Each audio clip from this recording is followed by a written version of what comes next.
চাপাই প্রেসক্লাবের স্থায়ী কার্যালয়ের শুভ উদ্বোধন। আমাদের চাঁপাইনবাবগঞ্জ জেলা প্রতিনিধি মাহিদুল ইসলাম ফরহাদের পাঠানো তথ্য ও ভিডিও চিত্রে ডিডি ডেস্ক রিপোর্ট। আমরা সত্যের সন্ধানে, স্বাধীনতার পক্ষে।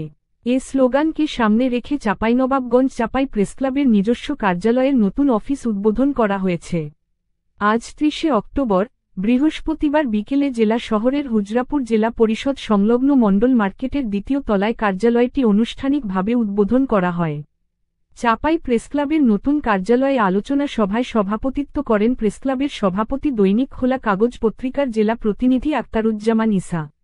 সভার সঞ্চালনা করেন প্রেসক্লাবের সাধারণ সম্পাদক দৈনিক সকালের সময় পত্রিকার জেলা প্রতিনিধি জমশেদ আলী।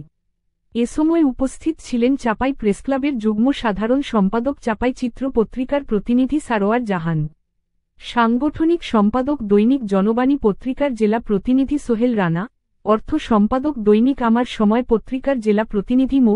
ইসমাইল, কার্যকরী সদস্য মাতৃভূমির খবর জেলা প্রতিনিধি শহীদ হোসেন, সদস্য দৈনিক বাংলার নবকণ্ঠ পত্রিকার জেলা প্রতিনিধি মাহিদুল ইসলাম ফরহাদ, সদস্য দৈনিক গণমুক্তি পত্রিকার জেলা প্রতিনিধি শাহিন আক্তার, সদস্য মানবকণ্ঠ নাচল উপজেলা প্রতিনিধি ইব্রাহিম বাবু প্রমুখ।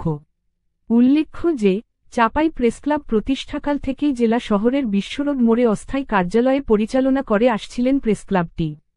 আলোচনা সভায় চাপাই প্রেসক্লাবের সভাপতি বলেন, আনুষ্ঠানিকভাবে চাপাই প্রেসক্লাবের নতুন কার্যালয় উদ্বোধন করা হয়েছে। এখন থেকে প্রেসক্লাবের সকল সাংগঠনিক কার্যক্রম পরিচালনা করা হবে।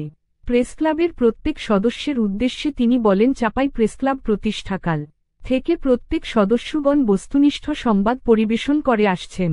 ভবিষ্যতে এ ধারা অব্যাহত রাখতে গণমাধ্যম কর্মী হিসেবে ভালো কাজ করার আহ্বান জানান।